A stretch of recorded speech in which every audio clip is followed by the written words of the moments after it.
Pada hari ini saya berbicara mengenai darah, yaitu darah Yesus dicurahkan untuk keselamatan kita, untuk penebusan kita, untuk melayakkan kita berdoa kepada Tuhan, untuk menyucikan kita, untuk melindungi kita. Saudaraku, semua itu terdapat dalam darah Yesus, saudaraku.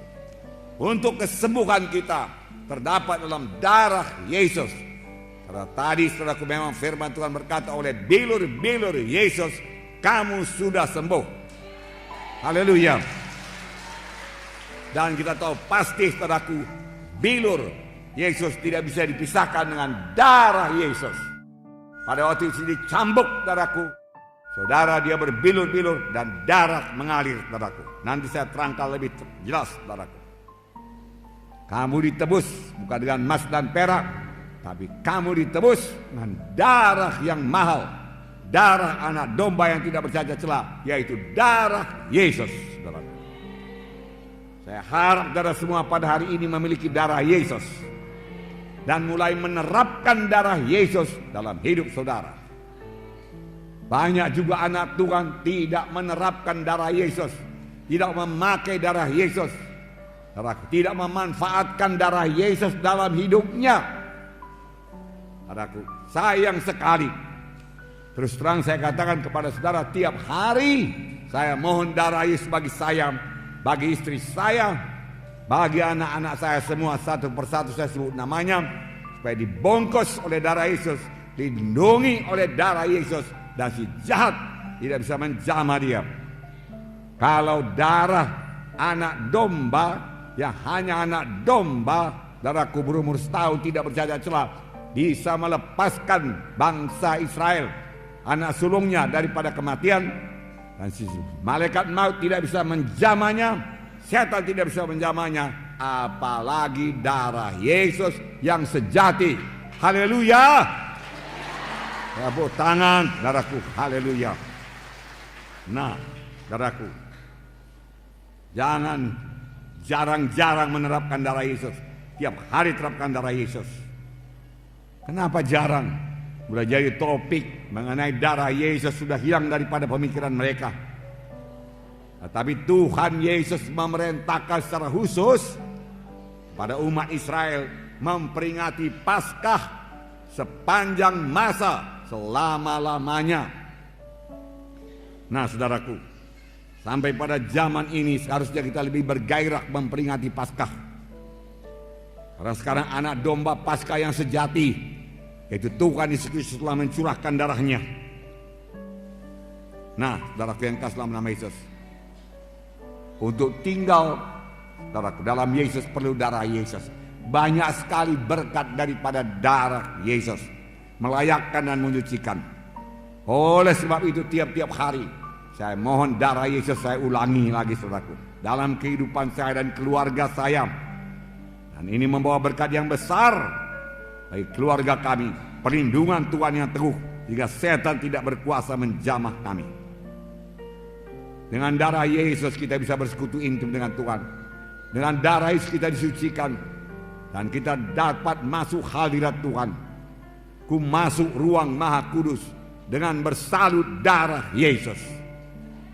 Maka Bapa di sorga, Tuhan tidak bisa menolak kita, karena dia darahnya yang kudus. Saya tidak kudus, tetapi darah Yesus mengkuduskan saya, saudaraku. Lalu kita sampaikan doa kita. Kita layak buat berdoa, masuk dalam ruang Maha Kudus. Pada waktu Yesus mati di kayu salib, saudaraku, tirai dalam bait Allah terbelah dua dari atas ke bawah, yang memisahkan bilik suci dan bilik Maha Suci. Bisa masuk bilik Maha Suci, bertemu dengan Allah Bapa dengan bersalut oleh darah Yesus. Jalan lain tidak ada. Haleluya saudaraku. Inilah kuasa darah saudaraku. Saudaraku yang kasih dalam nama Yesus. Dan firman Tuhan berkata, jikalau kamu tinggal dalam aku dan aku dalam kamu, mintalah pada apa saja yang kamu kehendaki, aku akan berikan kepadamu. Tinggal dalam Yesus dengan darah Yesus melayakkan kita. Dan firman Tuhan tinggal dalam saya, tinggal dalam saudara, terutama mengenai darah Yesus. kita mengerti, dan kita percaya, dan kita terapkan dalam hidup kita, saudaraku, mintalah apa saja yang kamu kehendaki, maka kamu akan memperolehnya. Saya sudah minta kepada Tuhan keselamatan jiwa-jiwa pada malam ini, kesembuhan jiwa-jiwa pada malam ini, mujizat Tuhan terjadi pada malam ini. Haleluya, saudaraku. Dan Tuhan akan mengabulkannya. Tuhan akan mengabulkannya. Haleluya. Tepuk tangannya meriah, saudaraku. Haleluya. Terima kasih Tuhan Yesus. Haleluya Tuhan. Terima kasih. Terima kasih Tuhan. Tuhan membedakan umat pilihannya dengan bukan umat pilihannya. Ada 9 tulah yang menimpa tanah Mesir sebelum tulah yang ke-10 yang membebaskan dia daripada perbudakan Mesir. Tulah pertama, air menjadi darah. Kalau sekarang kita buka keran, keluar darah. Kalau sekarang kita gali sumur, keluar darah. Kalau kita beri sungai Delhi jadi darah. Ke sungai Babura jadi darah. Darah, saudaraku.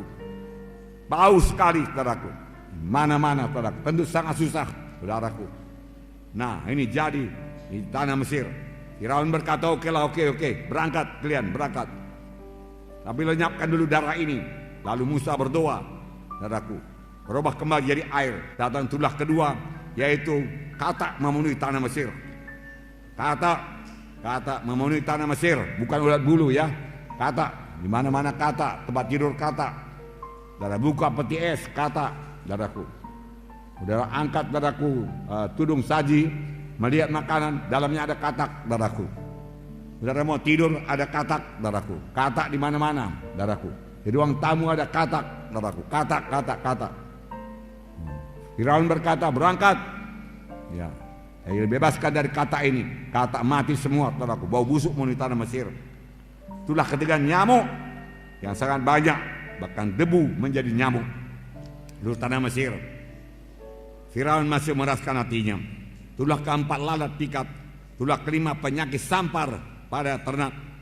Firaun meraskan hatinya, tidak bisa pergi. Tulah keenam bisul, saudaraku. Bisul. Dokter juga kena bisul, saudaraku. Semua kena bisul, saudaraku. Bisul di mana-mana. Wah, luar biasa, saudaraku. Saya belum pernah melihat yang seperti ini, saudaraku. Juga tidak bisa bebas. Tulah ke-7 hujan es. Tulah ke-8 belalang. Tulah ke-9 seluruh Mesir gelap gulita. Gelap gulita. Tangan tidak bisa dilihat, saudaraku. Begitu gelap gulita, saudaraku. Tibalah tulah yang ke-10 yang membebaskan bangsa Israel, yaitu kematian anak sulung dari manusia dan binatang. Tuhan menyuruh malaikat maut menjalani seluruh tanah Mesir. Di mana saja rumah, di mana tidak ada tanda darah, saudaraku, saudara, ada kematian. Apakah Tuhan tidak bisa membedakan yang mana bangsa Israel, mana bangsa pilihannya dan bangsa Mesir? Tentu saja bisa. Tuhan kenal semuanya. Tapi mengapa Tuhan menyuruh sembelih domba Paskah? Karena Tuhan mau mengajarkan satu prinsip keselamatan, saudaraku. Prinsip kebebasan daripada kematian. Prinsip untuk beroleh hidup yang kekal, yaitu melalui darah.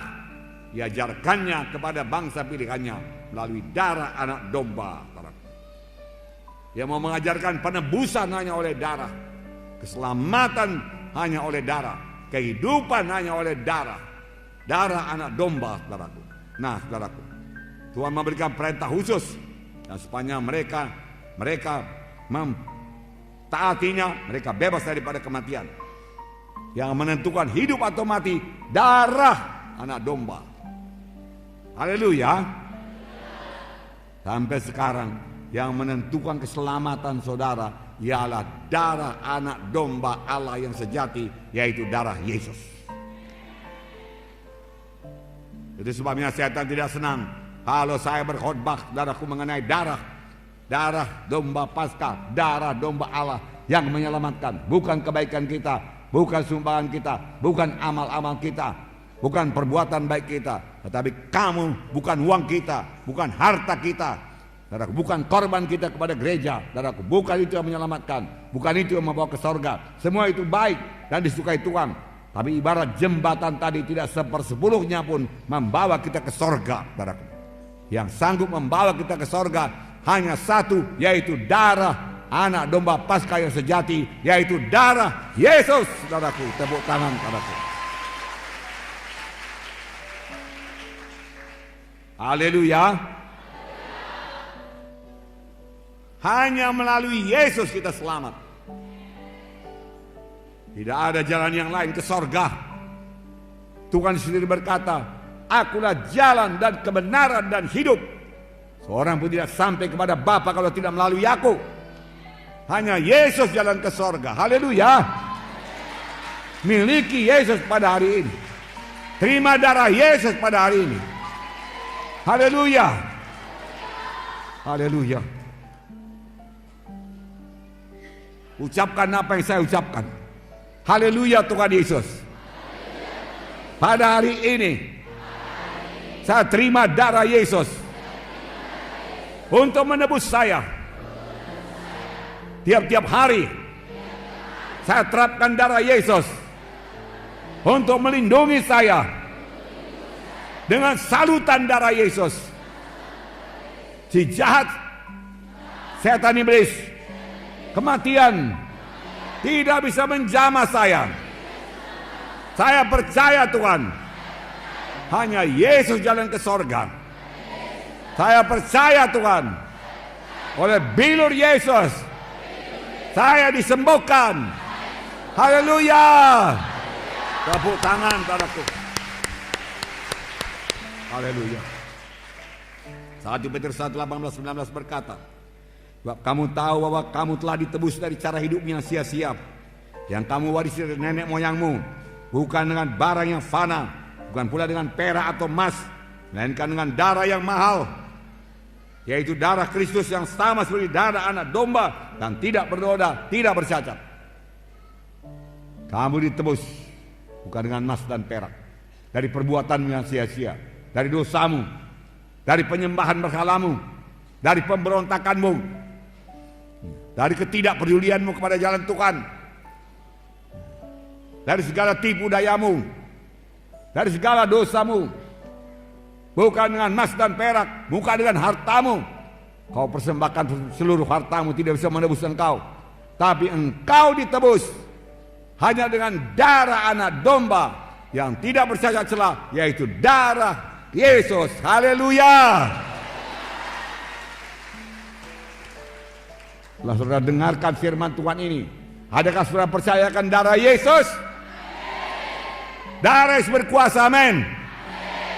Membungkus saudara pada saat ini, amin.